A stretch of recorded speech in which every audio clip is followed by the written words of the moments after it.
এই আসিফ নজরুল উপদেষ্টা হয়েই তারপরে কি বলল যে আমরা হাজার হাজার এই যে মামলা হয়েছে, হাজার হাজার আসামি করা হয়েছে। আরে বেটা, হাজার হাজার কি লক্ষ লক্ষ আসামি। আসসালামু আলাইকুম। বাংলাদেশের সাবেক ক্রিকেটার তামিম ইকবাল, যিনি তার পুরো ক্যারিয়ারেই প্রতি মাসে অন্তত দু একবার নানান ধরনের নাটক টাটক করে আলোচনায় এসেছেন। মান, অভিমান, ভালোবাসা, বিচ্ছেদ, এগুলো তার পুরো ক্যারিয়ার জুড়ে। তো সেই ধারাবাহিকতায় গতকালকে আপনারা তার একটা বক্তব্য শুনেছেন। তিনি হঠাৎ করে সারা দেশের, এমনকি আমরা যে সরকারের সমালোচনা করছি সেই সরকারও কি কাহিনী জানি না, তারাও দেখলাম ইন্ডিয়ার এবার এই যে মুস্তাফিজকে তারা কলকাতা নাইট রাইডার্সের হয়ে খেলার থেকে বাদ দেওয়ার কারণে যেই প্রতিক্রিয়া দেখিয়েছে এবং যে পদক্ষেপগুলো নিয়েছে, সেটা খুব ভালো কিছু পদক্ষেপ নিয়েছে। এগুলো মাঝখানেই তিনি এসে বক্তব্য দিলেন যে বাংলাদেশের ভারতে খেলতে যাওয়া উচিত। বাংলাদেশের নাকি 90 থেকে 99% টাকা নাকি আইসিসি তারপরে বাংলাদেশকে দেয়। আপনারা এটার খুব সহজ হিসেবটা যেটা মিলাবেন সেটা হচ্ছে যে বাংলাদেশে যে ম্যাচগুলো হয় এগুলো বাংলাদেশের প্রতিটা দেশেরই ক্রিকেটের জন্য এই যে ম্যাচের যে ফি থেকে বোর্ডকে যে টাকাটা দেওয়া হয়, কিছুদিন আগে আপনারা জানেন যে পাকিস্তানে যখন ক্রিকেট হয়নি সেই দেশে, এই হোম ক্রিকেট বন্ধ থাকার কারণে সেই দেশের কিন্তু ক্রিকেটের বোর্ড যেটা, সেই পিসিবি কিন্তু দেউলিয়া হয়ে যাওয়ার মতো অবস্থা হয়েছিল। অর্থাৎ আইসিসি যদি সব দেশের 90 থেকে 99% টাকা দিত তাহলে পাকিস্তানের এই অবস্থা হইতো না। এই কথাটা পুরোপুরি মিথ্যা কথা। এখন এই মিথ্যা কথা হঠাৎ করে তিনি এসে বললেন কেন, সেটা মূলত আজকের আলোচনা। খেলাধুলা নিয়ে আলোচনা করার সময় নাই, সেটা আলোচনার বিষয়ও না। এটার সাথে বিরাট একটা ষড়যন্ত্র তত্ত্ব জড়িয়ে আছে। আপনাদের কি মনে হয় যে এই যে প্রথম আলো, এই যে ডেইলি স্টার, এই যে উদীচি, এই যে ছায়ানট, এরকম তাদের কিছু শাখা প্রশাখা আছে যেগুলো কিনা ভারতের হয়ে বাংলাদেশে কাজ করে, এরা দেখবেন কিছু হইলেই বাংলাদেশের এই যে মানে ইসলামের বিরুদ্ধে, ইসলাম এবং 71 দুইটাকে সাংঘর্ষিক করে তারপরে এটা নিয়ে তারা নানান বক্তব্য দেশে দেখবেন যে হাজার হাজার ঘটনা ঘটে যাবে, কোনো সমস্যা নাই। হঠাৎ করে তাদের পছন্দ মতো একটা ঘটনা নিয়ে এই যে কিছু নারীবাদী আছে আর এই ওই যে শাহবাগী কিছু এসে চুলচুল বড় বড় তারপরে গাঁজা টাজা খায়, এগুলো এসে এক জায়গায় বসে যাবে। এটা হচ্ছে তাদের নিত্য নৈমিত্তিক রুটিন ওয়ার্ক। এটা কেন করে? কারণ ওইখান থেকে টাকা পয়সা পায়, সেইটা পেয়েই তাদের একটা নির্দিষ্ট রুটিন করে দেওয়া আছে যে এই মাফিক তাদেরকে কাজ করতে হবে, এবং এই কাজগুলো কখন কি করতে হবে সেটাও কিন্তু ওই দেশের সরকার, ওই গোয়েন্দা সংস্থাই কিন্তু তাদেরকে ঠিক করে দেয়। তামিম ইকবালের বিষয়টাকে আমি ব্যতিক্রম কোনো কিছু দেখি না, এটা কোনো বিচ্ছিন্ন ঘটনা। তাকে নিয়ে হঠাৎ করে তাকে দিয়ে কেন বলানো হলো? আমার ধারণা যে এই মুহূর্তে যদি মাশরাফি স্বাভাবিক অবস্থায় থাকতেন, সাকিব থাকতেন, যাদের ক্রিকেটে ব্যাপক জনপ্রিয়তা আছে, এই ধরনের কিছু মানুষ যদি থাকতেন তাহলে তাদেরকে দিয়ে বলাইতো। তো মন্দের ভালো হিসাবে তামিম ইকবাল তিনি আছেন যেহেতু, তাকে দিয়ে কথাগুলো বলিয়েছে। আপনাদের কিছু জিনিস মাথায় রাখা দরকার। তামিম ইকবাল হঠাৎ করে তিনি যে সুরে কথা বলেছেন যে বাংলাদেশের স্বার্থের জন্যই, আপনার মানে বাহ্যিকভাবে শুনে মনে হবে যে এই দেশের ক্রিকেটের জন্য, এই দেশের জন্যই বোধহয় তিনি কথাগুলো বলছেন। আচ্ছা, যদি মনে করেন বাংলাদেশের জন্যই ওনার ক্রিকেটের জন্য এত মানে ভালোবাসা, এত প্রীতি নিয়ে উনি কথাগুলো বলবেন, আপনাদের মনে আছে যে মানে ওনার কথা অনুযায়ী যে বাংলাদেশ যদি এখন বিশ্বকাপ খেলতে না যায় তাহলে বিশাল আকারের ক্ষতি হয়ে যাবে, 10 বছরের জন্য পিছিয়ে যাবে। এই ভারত বাংলাদেশকে এই 2016 থেকে 16-17 থেকে আপনি যদি কয়েকটা এশিয়া কাপ যদি আপনি চিন্তা করেন, বিশ্বকাপে এই ভারতের আম্পায়ার, 2টা এশিয়া কাপ তো আমরা জেতা, 2টা এশিয়া কাপকে তারা হারিয়েছে। সে বিশ্বকাপের জন্য উনি কোনো কথা বলেছিলেন যে ভারত আমাদেরকে হারিয়েছে? যদি সেটা আমরা জিততাম, মনে করেন একটা এশিয়া কাপ থাকার মানে কি, মানে এশিয়ার বাঘ, সে এশিয়ার শ্রেষ্ঠ, এটাই তো তাদের বিশাল ব্যাপার। আপনি 1997 সালে যেদিন, মানে আমি ছোট তখন, কিন্তু আমার এই মনে আছে যে আমি আমার একটা প্যান্ট বানাতে যাচ্ছিলাম আমাদের চুয়াডাঙ্গা জেলা শহরে। তো ওই দিন হঠাৎ করে দেখি, আমি তার আগ পর্যন্ত জানিও না যে ক্রিকেট বলে পৃথিবীতে কোনো খেলা আছে। তার আগের দিন পর্যন্ত আমি জানি না। সবাই দেখছি রেডিও নিয়ে, তারপরে এই কানের মধ্যে নিয়ে তারপরে শুনছে কি একটা যেন ধারাভাষ্যকার কথা বলছে, মানে ফুটবলের মতোই মনে হয়, আমি জানি না কি হচ্ছিল। হঠাৎ করে আমি আবার আসার সময় দেখি ট্রেনের মধ্যে পুরো রং টং মেখে সারা দেশে বিরাট উল্লাস। ওই দিন টেলিভিশন পত্রিকা সব এই বিশ্বকাপ পরের দিন, মানে ওই যে আইসিসি যেটা বাংলাদেশ জিতে বিশ্বকাপে খেলার মর্যাদা অর্জন করলো, আকরাম খান যে অধিনায়ক ছিলেন। তো ওই একটা ম্যাচ আজকে যে বাংলাদেশের ক্রিকেট সেই জায়গায় নিয়ে এসছে। এই এশিয়া কাপের 2টা এশিয়া কাপ যদি বাংলাদেশ জিততো, তাহলে বাংলাদেশ মানসিকভাবে আরও বিশাল আকারে উঠে যেত না সামনে। সেটা নিয়ে তামিম ইকবাল কোনো দিন ভারতকে বলেছে যে তোমরা এই চুরি করো, তোমরা এইভাবেই করো। বরং ওই ম্যাচের মধ্যে সাকিব আল হাসানকে তাও দেখেছি যে মোটামুটি একটু তর্জন গর্জন করেছে, তারপরে এ কথা বলে নেই। তারপরেও ধরেন ওনার বিশাল ভালোবাসা, উনি বাংলাদেশের ক্রিকেটকে বাঁচাইতে চায়। আচ্ছা, এই যে শেখ হাসিনার সরকার, এই শেখ হাসিনার সরকার আমরা কেন এই যে বিভিন্ন আপনার এই ফ্যাসিস্ট, আপনার এই যে কালচারাল এই ফ্যাসিস্ট যে গণমাধ্যম, ফ্যাসিস্ট যেই আপনার আমলা প্রশাসন, এদের ব্যাপারে আমরা এত তৎপর কেন? এদের বিচারটা কেন চাই? কারণ হচ্ছে যে এই শেখ হাসিনা গেল 15 বছরে যত হত্যা, খুন, গুম যা করেছে, সেটার জন্য এরা দায়ী, এরা তাদেরকে সহায়তা করেছে, এই জন্যই তো এদের বিচার চাই। আচ্ছা, এবার আসেন আপনি 2018 সালের একটা নির্বাচন। 2014 সালে যাই হোক বিএনপি আসে নাই। আমি সত্যি কথা বলি, আমি সেদিন কাজে গিয়ে তারপরে বাথরুমে গিয়ে কান্না করেছি। মানে এত খারাপ লাগছিল 2018 সালের সেই নির্বাচনটার রাতে। আপনাদের তো রাত, আমাদের এখানে তখন সকাল। এত খারাপ লাগছিল যে এইভাবে মানুষের চোখের সামনে মানুষকে এইভাবে বোকা বানিয়ে এই নির্বাচনটা এরকম করা যায়। সেই নির্বাচনটা বাংলাদেশের একটা টার্নিং পয়েন্ট ছিল। 14 সালে ঠিক আছে বিএনপি যায় নাই, শেখ হাসিনা করেছে, একা নির্বাচন করেছে। তারপরে ধরলাম 18 সালের নির্বাচনটা তো হইতে পারত।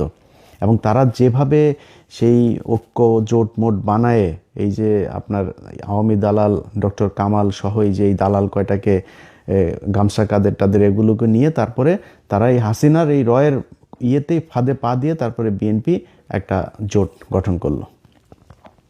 সেই জোট গঠন করার পরে কি হলো দেখেন, রাতের বেলা ভোট নিয়ে তারপরে দিনের বেলা সেটা প্রচার করলো যে হ্যাঁ এই হয়েছে, আগের রাতেই ভোট শেষ হয়ে গেল। সেই নির্বাচনটা বাংলাদেশের এই যে গেল 5 বছরে, অন্তত 5-6 বছরে যে মানুষগুলো মারা গেল, মানুষগুলোকে মারা হলো, খুন করা হলো, এই মানুষগুলো এই নির্বাচনটার কারণে মরে নাই। এই জন্য আমরা চাই যে এই নির্বাচন, এই প্রশাসন, এই যে জনপ্রতিনিধি সহ যারা সাংবাদিক, শিক্ষক, যারা এই শেখ হাসিনাকে সমর্থন দিয়েছে, তাদের সবার বিচার হইতে হবে। আচ্ছা, তাদের যদি বিচার হয়, তাদের অনেকের বিচার হচ্ছেও, সেনাবাহিনীর পর্যন্ত বিচার হচ্ছে, তাহলে ক্রিকেটারদের বিচার হওয়া দরকার না? কেন জানেন? 2018 সালের নির্বাচনের পরে 2000 এই দিন আরেকটা নির্বাচন। আচ্ছা, আপনাদের মনে আছে এই যে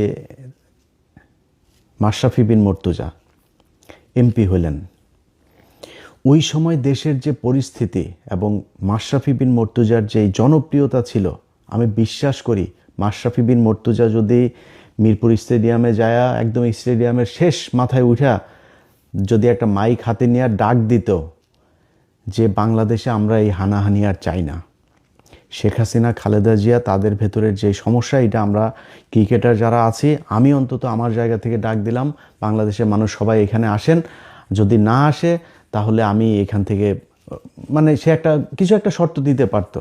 সে যদি এসে ডাক দিত এই দেশের, আমি বিশ্বাস করি তার যে জনপ্রিয়তা, যে নিরপেক্ষতা তার ছিল, যে গ্রহণযোগ্যতা ছিল, সে ডাক দিলে বাংলাদেশের অন্তত 2-4-10 লাখ মানুষ সেদিন চলে আসতো তার ডাকে।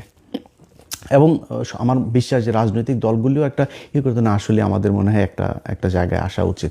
কারণ একটাই মাত্র জায়গা, সেটা হচ্ছে ক্রিকেট, যেখানে বাংলাদেশের মানুষ কোনো দলাদলি করে না। এই ক্রিকেট যখনই আসে তখনই বোঝা যায় যে এই দেশের মানুষের কত দেশপ্রেম, সবাই এক হয়ে যায়। সেই ইন্ডিয়া হোক, পাকিস্তান হোক, ইংল্যান্ড হোক, অস্ট্রেলিয়া হোক, যেটাই হোক, ক্রিকেটে আমরা সবাই এক। এখন এই যে ক্রিকেট নিয়ে আমরা এক হয়ে আপনাদেরকে এত ভালোবাসা দিলাম, দেশের জন্য আপনাদের এত ভালোবাসি, আপনি 2018 সালে যখন দেখলেন যে আপনার তো অবসরের সময় চলে এসেছে, মানে আপনার যে জনপ্রিয়তা, আপনি যা করতে পারতেন ওইটার দিকে তাকাইলেন না, একটু দেশের কথাও চিন্তা করলেন না। আপনার জাস্ট যেহেতু অবসরে চলে যাবেন, এখন আপনার পরে কি করবেন, নিজের পকেটে ঢুকতে হবে, টাকা পয়সা, ধান্দাবাজি, নিজের ক্ষমতা লাগবে, কি দিয়ে হবেন, ব্যাস নৌকায় ঢুকে গেলেন। 2024 সালে আমি পৃথিবীর ইতিহাসে এরকম কোনো ক্রিকেট মানে প্লেয়ার দেখি না, এমন কোনো ক্রিকেট টিম দেখি না পৃথিবীর ইতিহাসে। বিচ্ছিন্নভাবে এই ইয়েতে আপনার ভারতে একটা হয়েছিল, সেও অবসরে ছিল এরকম একজন প্লেয়ার। মানে বাংলাদেশের সাকিব, মাশরাফি, ওইদিকে একবার তামিম যায় হাসিনার সাথে, একবার মুশফিক যায় হাসিনার কাছে, পুরো টিম ধরে আপনার নির্বাচনী ইয়েতে গেল, নির্বাচনী প্রচারণায় তারা অংশ নিল, একদম পুরো টিম ধরে। আমার মনে আছে, আমার চোখে এখনও ভাসছে যে তারা এই ওই যে গাড়িগুলোতে, গাড়ির বহন নিয়ে তারপরে তারা মিছিল করছে, নৌকার মিছিল।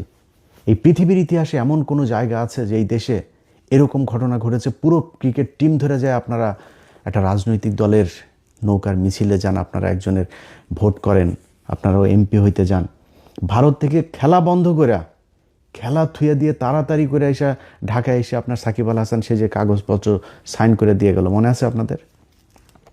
এই ক্রিকেট টিম, আপনারা যে খেলাধুলা করেন, আপনাদেরকে আমরা বিশাল ভালোবাসি। আপনারা আমাদের দেশের হয়ে খেলা যখন করেন, বুকের মধ্যে হাত দিয়া রবীন্দ্রনাথের চুরি করায় আমার সোনার ধনের বাংলা একটা গান, এই ধনের বাংলা গাইতে গিয়া তারপরে কি হয়, আপনারা বোঝান, আরে বাবা বিশাল ভালোবাসা। আপনারা কিসের ভালোবাসা? টাকা নেন, টাকা ছাড়া খেলেন নাকি? বাংলাদেশের এমন কোনো সেক্টর নাই যে এত টাকার মালিক হওয়া যায়, ক্রিকেট খেললে যত টাকার মালিক হওয়া যায়, কোটি কোটি টাকার মালিক হওয়া যায়। আজকে যে মুস্তাফিজকে নিয়ে আমরা এত কান্না করছি, আপনাদের মনে আছে? মুস্তাফিজকে এই যে মহেন্দ্র সিং ধোনি, এই ধোনির মতো এত ভদ্র প্লেয়ার, যারা আমরা খুব ভদ্র মনে করি, ধোনি এবং কোহলি দুইজনকে আমি ব্যক্তিগতভাবে তাদেরকে এই পছন্দ করি, এর মতো ভদ্র প্লেয়ার আমাদেরকে মানে চুনোপুটি মনে করে, তেলাপোকা মনে করে। এই মুস্তাফিজরা একবার মনে আছে পিচের মাঝখানে কিভাবে ধাক্কা দিয়ে, ইচ্ছাকৃতভাবে ধাক্কা দিয়ে মুস্তাফিজকে ফেলে দিয়েছিল, মনে আছে আপনাদের? মুস্তাফিজের যদি লজ্জা থাকতো, তারপর থেকে আর কোনদিন ভারতে খেলতেই যেতে চাইতো না, ওইটার প্রতিবাদ করা হইতো। ওনারা ভারতের সামনে গেলে মনে হয় একদম মানে ওই যে আইপিএলে ডাকবে কিনা ওইটা মাথার মধ্যে থাকে, ওইটা মাথায় থাকার কারণেই ওই করে আর কি, মানে ওরা যাই করুক সেটাকে তারা অ্যাকসেপ্ট করে নেয়। সেটাই ঘটেছে, সেটা সবার ক্ষেত্রে ঘটেছে, এবং মুস্তাফিজের ক্ষেত্রে সেটাই ঘটেছে। সে যায়, যে খেলে আসে, এবং আমার বিশ্বাস সামনেও যাবে, আবারও যাবে, কারণ ওরা তো দেশের জন্য খেলে না, দেশপ্রেমে ওদের ভেতরে নাই, ওরা টাকার জন্য খেলে। টাকা বলেন যে বিসিবি আর কোনো প্লেয়ারকে মাসিক টাকা দিবে না, দেখেন না খেলা খেলতে যায় কিনা, টাকার জন্য খেলে। তারপরেও ভাই আপনারা খেলাধুলা করেন, কোনো সমস্যা নাই, আপনাদের কারণে। সেটা আপনি যদি এখন মনে করেন বিএনপি আছে, এখন জামাত আছে, এখন তো আওয়ামী লীগ নাই, আমি চাই না আপনারা, ইভেন আপনি অবসরে গেলেও আমরা চাই না যে আপনারা কোনোদিন কোনো দলে আসেন, কারণ আপনারা এমন একটা জায়গায় যে আপনাদের জন্য এই দেশের সব মানুষের ভালোবাসা আছে, সব মানুষ আপনাদের। হ্যাঁ, যদি বিশাল কোনো জাতীয় কোনো ক্রাইসিস তৈরি হয়, আপনারা একটা কথা বলেন যে ঠিক আছে আমাদের এইটা এখন করা উচিত, এটা জনগণ যেটা প্রত্যাশা করে, জনগণ যেটা চিন্তা করে, এরকম কথা বলেন, আমার বিশ্বাস সবাই মেনে নেবে। কিন্তু খামোখা এই যে নির্বাচনে যাওয়া, এমপি হওয়া, তারপরে ধান গম চুরি করার আশায় এই সংসদে যাওয়া, এটা তো আপনাদের দিয়ে মানায় না, আপনারা করতে পারেন না এটা, কারণ আপনাদেরকে আমাদের পকেটের টাকা দিয়ে আপনাদেরকে দেওয়া হয়, খেলতে সুযোগ দেওয়া হয়। আপনারা মনে করেন না যে আপনারা ফ্রি বাংলাদেশের জন্য খেলেন। তো সেই কাজগুলি তারা করেছে। আপনি এই গত 15 বছরের বাদ দিলাম, যদি 18 সাল থেকে 24 পর্যন্ত 5-6 বছরের কথাও যদি বলি, যে প্লেয়ারগুলো চুপচাপ 3 আগস্ট 2024 তারিখ 3 আগস্টও এই তামিম ইকবাল সে প্রধানমন্ত্রীর কার্যালয়ে গিয়েছে। ওই আমার এই ফেসবুক পেজে আমি গতকালকে একটা পোস্টে দিয়েছি, দেখেন, সেখানে সে স্বাক্ষর করে গিয়েছে। সেখানে যারা যারা গিয়েছে একটা ওই দিনের যেই লগ শিট সেটা আমাদের কাছে আছে। সেটা আপনি সেখানে সে 3 তারিখে গিয়েছে। 3 তারিখে যাওয়ার মানে কি? আপনি এই জুলাই মাসে যে মানুষগুলোকে হত্যা করা হয়েছে আপনি সেটার পক্ষে কাজ করেছেন, এই জন্য আপনি হাসিনার কাছে গিয়েছিলেন। যারা প্লেয়ার, আর্মি, পুলিশ, ব্যবসায়ী, যারা যারা গিয়েছে শেখ হাসিনার কাছে, শেখ হাসিনাকে ওই ঘটনায় সমর্থন দিয়েছে, তারা সবাই খুনি। এই জন্য আমরা চাই যে এদের সবার বিচার হওয়া দরকার। আপনি দেখেন এই আসিফ নজরুল উপদেষ্টা হয়েই তারপরে কি বলল যে আমরা হাজার হাজার এই যে মামলা হয়েছে, হাজার হাজার আসামি করা হয়েছে। আরে বেটা, হাজার হাজার কি লক্ষ লক্ষ আসামি হওয়া দরকার। কারণ যেই ব্যক্তি আওয়ামী লীগ করেছে সেই হত্যা মামলার আসামি হবে। এখন যে সরাসরি একজনকে খুন করেছে, সরাসরি একজনকে গুম করার সাথে জড়িত ছিল, একজনকে গুলি করেছে, তার শাস্তি এক হবে। যে একটা ওয়ার্ডের সভাপতি ছিল, একজন কর্মী ছিল, ওই বৈষম্য বিরোধী আন্দোলনের ওই ছাত্রদের বিরুদ্ধে ওই পাশে মিছিল করেছে, অবস্থান নিয়েছে, তার বিচার অন্য আরেকটা হবে, সে যদি কাউকে মেরে না থাকে। আর বিচার তো হইতে হবে। এসেই বললেন না, এত মানুষের, এত হাজার হাজার মানুষের বিরুদ্ধে এইভাবে মামলা দেওয়া ঠিক হয়নি, এই কথা যেদিন বলেছে সেদিন থেকেই এই আসিফ নজরুল আওয়ামী লীগের হয়ে তারপরে কাজ করছে। আওয়ামী লীগ, আসিফ নজরুল এসে এবার আপনার বিশাল আকারের নাকি তিনি আইন বিভাগের নাকি বিশাল কিছু করে ফেলেছেন।